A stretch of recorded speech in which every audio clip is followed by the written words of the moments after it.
Hello everybody. How are you doing? Hope you're well. I'm well myself. I welcome you back to my YouTube channel. I know it has been a while. Yes, so I have missed all of you. Hope you have been doing well. You've been doing okay. The last episodes were about health talks, I believe, and I hope that you have watched all of them. Very educative. So hope you have been keeping tuned.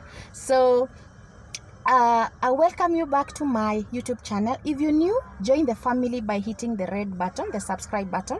This is a family. We want it to be as large as possible. And if you're that returning subscriber, thank you so much for always keeping tuned. Thank you. I really appreciate your support, always coming back to watch my content. Thank you so much. I really appreciate. So today's video, I thought of talking about a killer disease in under 5s. I know I have mentioned it before, so I just wanted to clarify that diarrhea and vomiting are killer diseases in under 5. So diarrhea and vomiting, it's not as easy as people take it. So if a child diarrheas for more than 3 times in a day, this is very dangerous, and we have had a lot of deaths, a lot of mortalities that come from diarrhea and vomiting. So diarrhea and vomiting in the end gives us something we call, this is what we call now the GE, the gastroenteritis. Yeah.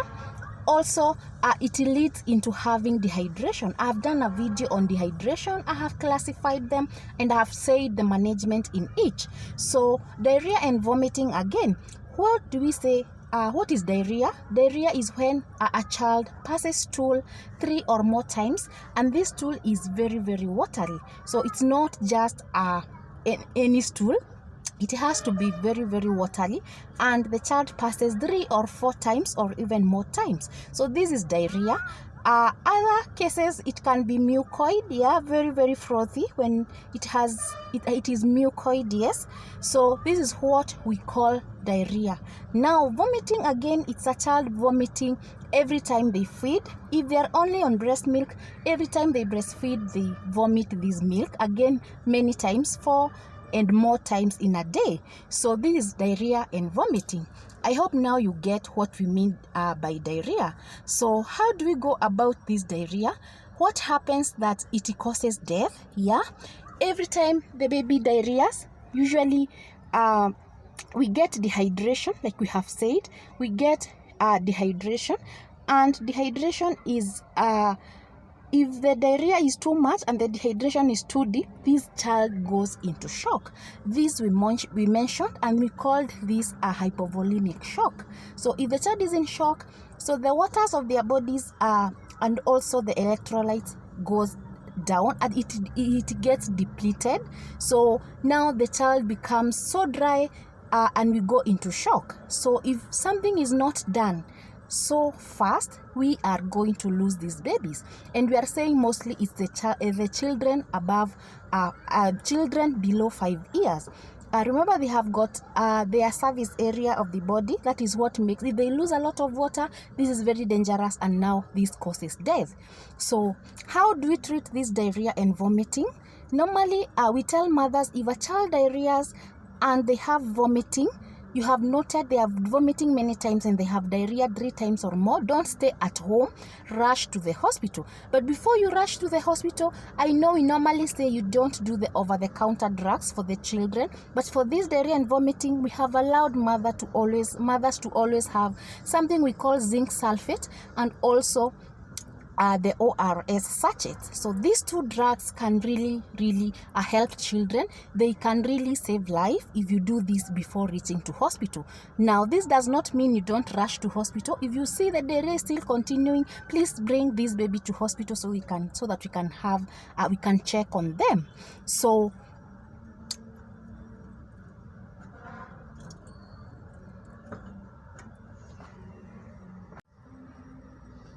yes, bring these babies to hospitals so that we can check on them.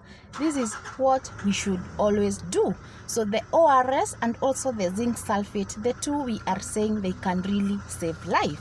Also, if the child is above 6 months, the child is feeding, we are not only on exclusive breast milk, we are not only breastfeeding. What you do is we want to to give this child water. Even plain water is going to help. The ORS and also the plain water. Sometimes most babies, most children will not want to take this ORS. Surprisingly, others are very happy taking this ORS.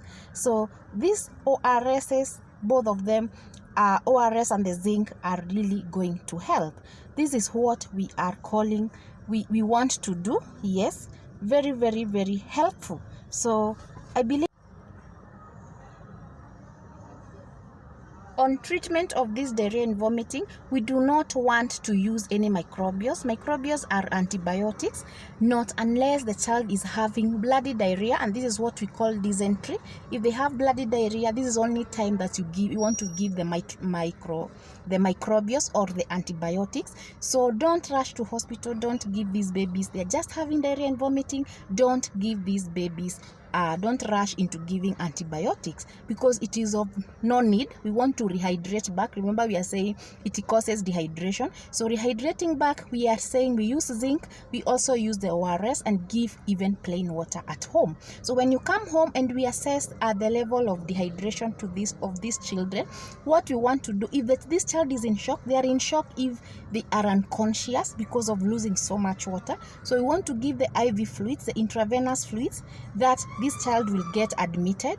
So we want to give the IV fluids until we restore back. This shock is no longer there.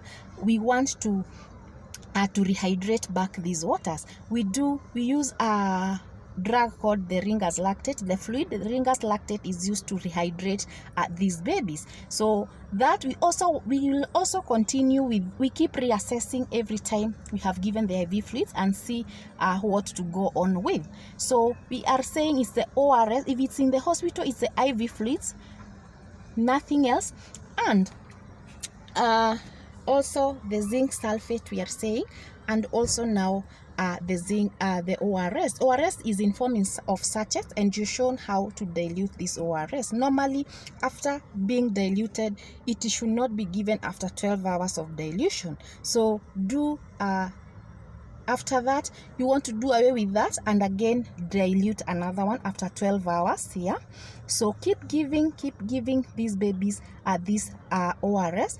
Don't be in a rush. Don't fight them, because definitely they are going to vomit, and you want them to retain this ORS so that it can help us to restore the signs and symptoms of shock. So this is what we should do. The zinc sulfate is given according to the age. Nowadays we have syrup zinc. We never used to have it. We only used to have the tablets. And the tablets, if the child was 6 months and below, we were giving 10 mg, and we give once at least 10 to 14 days. That is the zinc sulfate. If the child is above 6 months, we do give 20 mg. 20 mg is a full tablet, because 10 mg is usually a half tablet. Yes, so that is how we. Yeah, this is it about the diarrhea and vomiting. Just felt it is good to remind you of how dangerous this is. So, and how to remind you on how to treat these babies before you take these babies to hospital. Remember, we are saying don't rush into giving antibiotics if the diarrhea is not bloody, if you don't have blood in the stool. This is which is dysentery, and dysentery is when you want to give the antibiotics. So this is it. Hope you have gotten, I have reminded you. So thank you so much for always keeping tuned. Now we'll be back to back with contents. Now I'm back fully, so we will have content after content. So keep tuned always. Tell a friend to tell a friend. Subscribe always. Subscribe to be part of us. Most a big number is what watches my videos, but they have not subscribed. Kindly subscribe to be part of us. Again, turn on your notifications to know every time I'm posting a new video here. Please turn on so that you can know when I have posted a video. So thank you so much. Until next time, bye bye.